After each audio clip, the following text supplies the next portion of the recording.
All right. Hey, folks, it is Faz here from Fazlifts. Today I'm going to talk about when to change routines, and I've put together a nice little flowchart for you to give you a good decision tree on when to change routines or not. So first of all, before that, if you like my work, go ahead and give this video a like. If you would like to ask me a question, pop it down below, write a comment, let me know you're there, where you're coming from. Good to have you on my channel. All right, so let's talk about when to change routines. Now, there's a lot of misconceptions about this. So I want to talk about this. I've brought up this little resource here. So I've created this, when to change routines. Now, this is typically what people say, which I really disagree with. Like, this was sparked on by a conversation with some clients. And it was a case of, okay, I've changed my routine.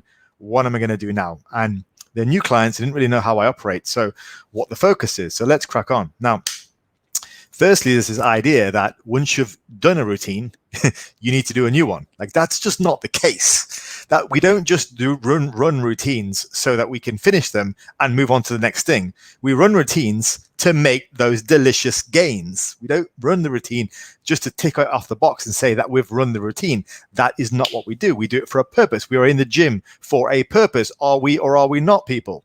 The next thing is, I got bored. Right, I got bored. Routine's boring me.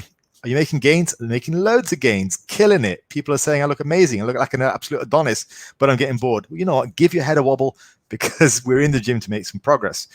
And the one is, yeah, you know what? I want to just train with my mates. We're going to train arms. Now what? So again, that's a very emotionally based decision. It's not a decision based on any kind of logic or any kind of objectivity. We should be in the gym. We should be in the gym to make gains, to make progress. So routines are there for making progress. If we're not interested in progress, then screw the routine. We don't need it. Do what you like. That's fine. Or your prerogative. But all of these are the wrong reasons to look for a change in routine. If any of these reasons are true for you, you don't need a routine.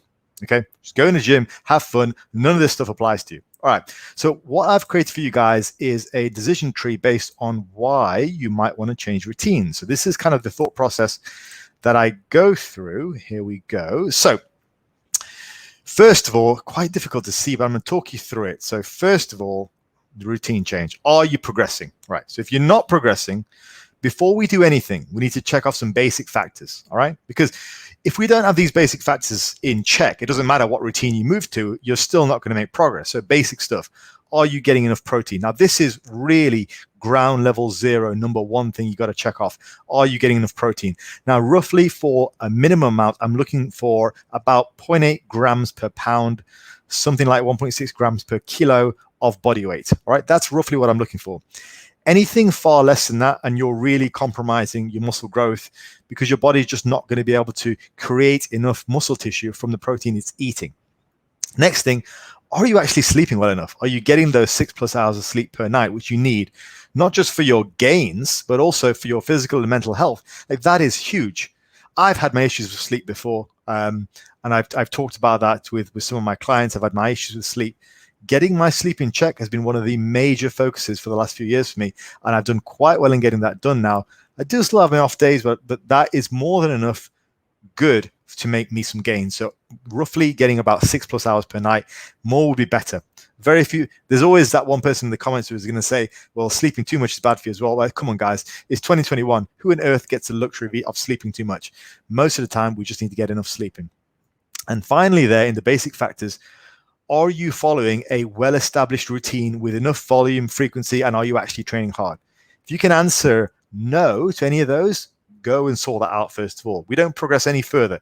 If you haven't got those basic factors in check, get that in check first before we even think about progressing any further. All right. So if you have got those factors in check, so you're getting enough protein, your sleep is decent, you're on a well-established routine. I should have probably also wrote in there, you're in an appropriate calorie level as well. So if you're trying to lean bulk, then you're at least in a small surplus. If you're trying to cut, then you're in a deficit, and you've checked that you're in a deficit. If you can answer yes to all of those questions, then great.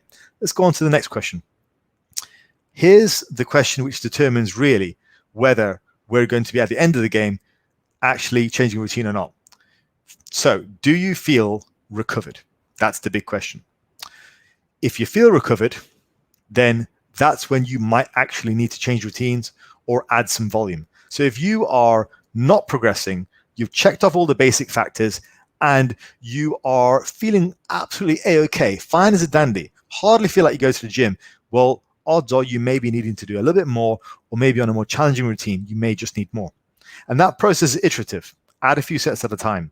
And you may well be surprised at how high you need to go. You may not be. Either way, you got to find your level. That is part of, everyone loves to throw around the terms MRV and MEV, but this is how you actually do it.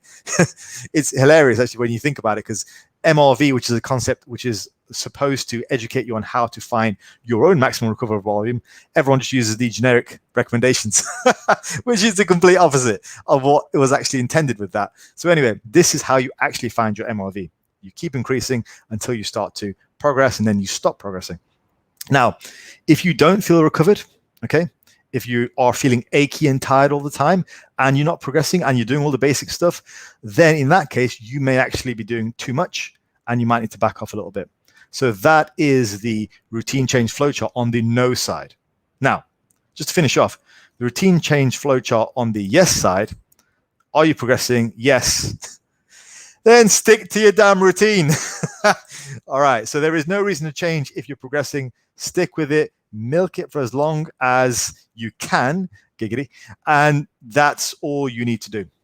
All right, folks, I'm going to call it there. Hopefully you find that useful. Hopefully the diagram wasn't too small. If it was, let me know, and maybe I'll redo this.